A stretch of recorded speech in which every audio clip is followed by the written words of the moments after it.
Bonjour à toutes et à tous, bienvenue sur les présentations de Nico.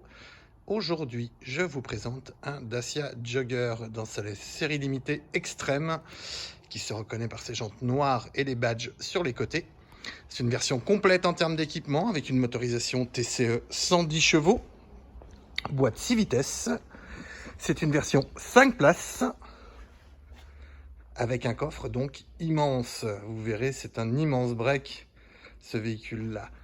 Donc on retrouve le radar avant, les projecteurs à LED devant, de très belles jantes noires, brillantes, nos fameux badges série limitée extrême.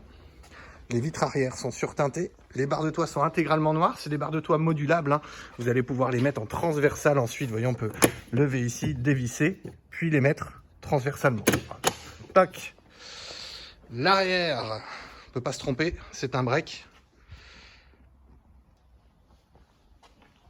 Des feux à la manière des Volvo Break et un coffre géant. Donc pour tous les gens possesseurs de grands chiens, amateurs de vélo, ça fera votre joie. Il n'y a plus guère de véhicules comme ça, le Berlingo et le Partner ayant disparu dans la gamme thermique, ni en essence ni en diesel. Je pense que c'est une très bonne alternative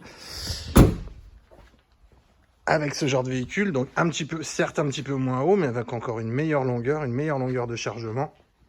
Des places arrière ont la particularité d'être surélevées par rapport aux personnes qui se trouvent devant, avec 3 places bien démarquées. Alors, on est sur une banquette 1/3 de tiers, mais on a une place centrale qui est de très bonne facture, hein. C'est plutôt très large, donc on a quand même, pour moi, c'est rare que je le dise dans mes vidéos, vous avez pu le constater, mais là on est sur un véhicule qui est un vrai 5 places.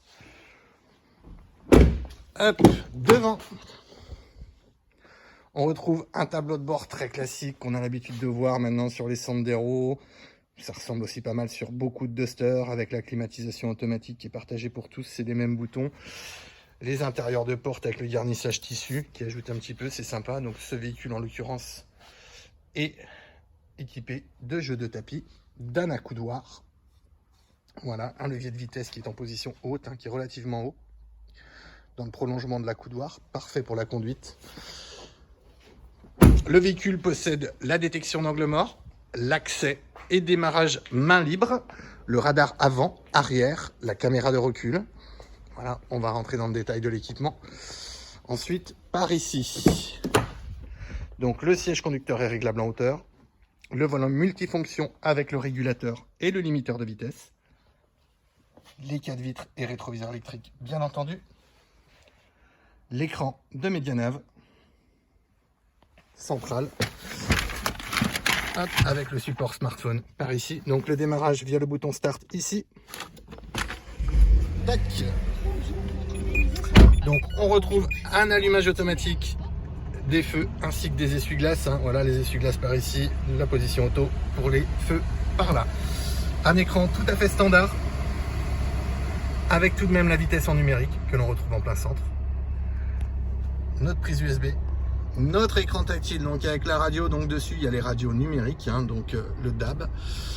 Les volumes peuvent également se gérer par ici si on le souhaite. On a le menu principal avec la petite maison, média pour la clé USB ou la musique en streaming du smartphone, le téléphone, les réglages du véhicule que vous allez pouvoir faire par ici.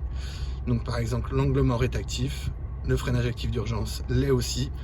Donc on a le verrouillage auto des portes pendant la conduite, ouverture, fermeture main libre avec déverrouillage à l'éloignement, déverrouillage à l'approche pardon, et verrouillage à l'éloignement. Donc dès qu'on s'en va, le véhicule se ferme, dès qu'on s'approche, le véhicule s'ouvre, sous réserve d'avoir la carte sur soi. Et la projection du smartphone qui va nous permettre, avec l'Apple CarPlay ou l'Android Auto, de modifier cette tablette qui va devenir votre téléphone, donc votre GPS, donc votre répertoire. Ça c'est plutôt très sympa à utiliser. Ça va vraiment très bien et ça ne vieillira pas, alors que le GPS d'origine lui vieillira puisque votre téléphone lui se met à jour automatiquement.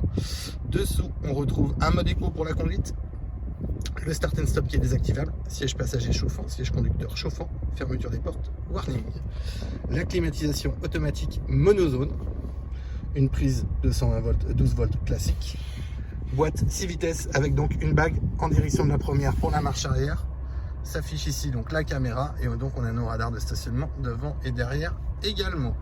Le frein de stationnement est électrique. Et on a un système de badge de carte Renault, tout à fait classique.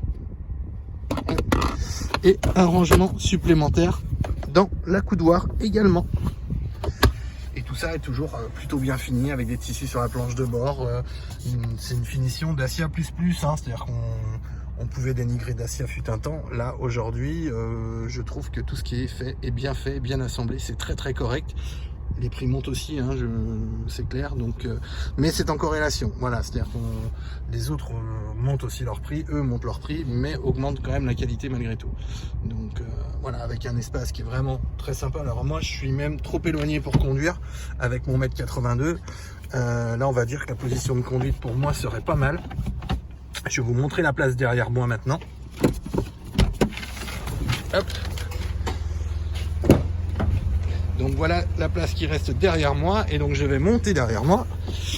Et donc si je monte derrière moi avec mon 1m80, donc il me reste quelques centimètres derrière les jambes. Et ce qui est sympa, c'est que je domine vraiment le poste de conduite. Et ça, c'est vraiment sympa. Ça permet de... Voilà, on n'a pas la vue bouchée, on a vraiment une garde au toit qui est sympa. Et donc je vais vous montrer un petit peu les possibilités de rabattage. Tac. Hop. Et là, le coffre, la soute à bagages. Voilà, là c'est vraiment immense. On a vraiment un coffre qui est immense. Il y a un très grand bac de coffre. Donc, et donc bien entendu une plage arrière. Et donc c'est une version 5 places. Voilà. Écoutez, j'espère que cette vidéo vous a plu. N'hésitez pas à laisser un pouce bleu, ça m'aidera. Vous abonner aux présentations de Nico. Si vous avez des commentaires ou des demandes, n'hésitez pas à les faire en commentaire également. Je vous dis à très bientôt. Bonne journée. Au revoir.